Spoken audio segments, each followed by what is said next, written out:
ના દંભના પાખંડ વાત કરીશું હૃદય નીચોવીને, કુલડીમાં ગોળ ભાગ્યા વિના સત્ય જેવું છે એવું નિર્ભય નીડર બની અને કહેવાનો આપણે આ ચેનલ પર પ્રયાસ કરીએ છીએ. મિત્રો, ઘણા બધા દિવસો બાદ આ રોડ ઉપર હું વોકિંગ માટે આવ્યો છું અને આ એ રોડ છે જે અમારા લખતર દસાડા વિધાનસભા બેઠકના લોકલાડીલા ધારાસભ્ય પી કે પરમાર દ્વારા હમણાં જ બનાવવામાં આવ્યો એમની ગ્રાન્ટમાંથી. અને ફાઇનલી અનેક દિવસો બાદ હું આ રોડ ઉપર હવે રનિંગ કરી શકીશ, વોકિંગ કરી શકીશ. તો કૃતજ્ઞતા વ્યક્ત કરું છું એમને, એમનો રાજ ધર્મ નિભાવ્યો. આ ખખડધજ વડગામ છેજરા વિસાવડી રોડ જે સાવ બિસ્માર અને જર્જરિત હતો, લોકોની ખેડો ભાગી જતી હતી, તો કમસે કમ હાલ તો એક સારો રોડ મળ્યો છે. જોઈએ ચોમાસા બાદ શું સ્થિતિ થાય છે. વધુ સ્થિતિ ત્યારે સ્પષ્ટ થશે કે કેટલા સમય માટે આ રહેશે. પણ again thank you so much mister P K Parmar for making this road. મિત્રો, આજે ઘણા બધા દિવસોથી હું વ્યસ્ત હતો. પિતાજીની કેન્સરની ટ્રીટમેન્ટ અને હોસ્પિટલ્સ ને ત્યારબાદ ઘરે એમનું પરત ફરવું, આ બધા ઘટનાક્રમમાં સમય ન મળ્યો. પણ છેલ્લા અઠવાડિયાથી હું જોઉં છું જિગ્નેશ મેવાણી અને હર્ષભાઈ સંઘવી બંને વચ્ચેનો રાજકીય ગજગ્રાહ, શાબ્દિક પલટવાર, એકબીજા ઉપર આકરા શાબ્દિક પ્રહારો જે થઈ રહ્યા છે, ખાસ કરીને જિગ્નેશભાઈ મેવાણી દ્વારા, એ ઘટનાક્રમને લઈ અને સતત એક મેરેથોન કવરેજ ચાલી રહ્યું છે. મને અનુકૂળતા નહોતી એટલે અત્યાર સુધી મેળ ન પડ્યો, પણ આજે ફાઇનલી એ વિષય ઉપર મારે વાત કરવી. ગુજરાતમાં દારૂ અને ડ્રગ્સનું વેચાણ ચાલે છે, વ્યસનના ખપ્પરમાં યુવાનો હોમાઈ રહ્યા છે. આ બિલકુલ નિર્વિવાદિત સત્ય છે. એમાં આપણે બધા જિગ્નેશભાઈની સાથે છીએ, એમાં કોઈ બે મત નથી. એ બધું જ ચાલે છે. અને રાજ્યના ગૃહમંત્રી હર્ષભાઈ સંઘવી પાસે આપણે એમનો કાન પણ મરડી શકીએ, પૂછી શકીએ. એ આપણો સૌનો અધિકાર છે લોકતંત્રમાં. એમાં જિગ્નેશભાઈ ખોટા નથી. પણ સાથે સાથે એક વસ્તુ જે મને ખટકે છે, અથવા તો મારા આત્માને કશુંક એમાં અઘટિત લાગે છે, મતલબ દારૂ, ડ્રગ્સ અથવા તો 8મું પાસ, આ બધું જે એમનો વિરોધ તો ચૈત્ર વસાવા દ્વારા પણ ક્યારેક થાય, ગોપાલ ઇટાલિયા દ્વારા સવિશેષ થાય છે. આ ભણતરને લઈ બીજા બધા લોકો દ્વારા પણ એમના એજ્યુકેશનલ ક્વોલિફિકેશન્સને લઈ અને સવાલ ઉઠાવવામાં આવ્યા છે. એટલે એ કોઈ એવી વાત નથી કે જિગ્નેશભાઈએ નવી કરી. પણ મારો અનુભવ છે, તમે તમારી ટિપ્પણી કરી શકો છો, કે જ્યારે ગોપાલ ઇટાલિયા, ચૈત્ર વસાવા કે અન્ય કોઈ પણ બીજા નેતાઓ હર્ષ સંઘવી ઉપર પ્રહાર કરે ત્યારે તમને એમાં વિરોધ દેખાશે. લોકશાહીમાં આપણે વિરોધ કરીએ, વિરોધ દેખાશે. ક્યારેક ગોપાલ ઇટાલિયા થોડાક વધુ જુજારું, આક્રમક છે, પણ તમને ઝેરીપણું નહીં દેખાય, એક ઝેરીલી મનોવૃત્તિ નહીં દેખાય. જિગ્નેશ મેવાણી, મેં અનુભવ કર્યો કે એ જ્યારે અમે છેલ્લે એમને ગઈકાલેનો વિડીયો હતો, એમાં તારો ચણો નહીં આવે, એ 8મું પાસ. યાર ઠીક છે, જે રાજ્યના તમે નાગરિક છો, એ ભારતની સંવિધાનની મર્યાદાઓની હેઠળ રહેલું રાજ્ય છે, એના એ ગૃહમંત્રી છે. અને રહી વાત ભણેલાની, તો ભાઈ જુઓ, હું તો હોમ સ્કૂલિંગમાં માનું છું. હું તો જે આ પ્રાઇવેટ સ્કૂલો, ખાનગી શાળાઓ એક ઠીકતો ધંધો બનાવી અને બેઠી છે, હું તો વિરુદ્ધમાં જ છું શિક્ષણની જ, કે ભાઈ ઘરે જ શિક્ષણ આપવું જોઈએ.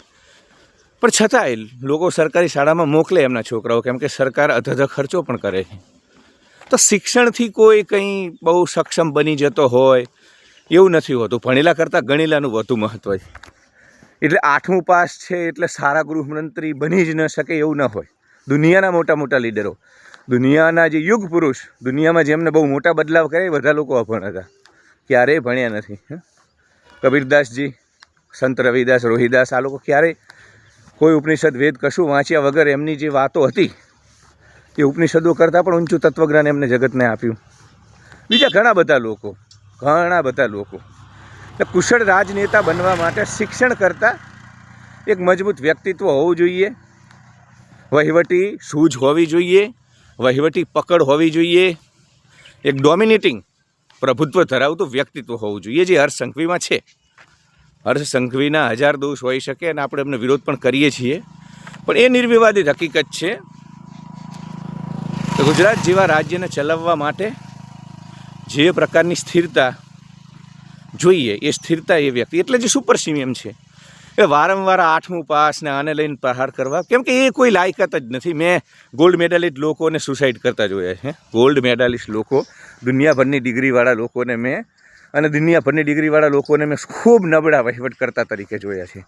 એટલે વહીવટી કોઠા સૂઝ, વહીવટી આવડત આ બધું તો માણસને જન્મથી મળે છે. શિક્ષણવાળી વાત એટલી બધી મને બહુ વ્યાજબી લાગતી નથી, કેમ કે યથા રાજા તથા પ્રજા, એક મજબૂત રાજા હોવો જોઈએ. બસ એ રાજાની મજબૂતાઈ કાફી હોય છે શાસનની ધુરા સંભાળવામાં. એટલે એક તો વારંવાર એ પ્રહાર મને અનુચિત લાગે છે.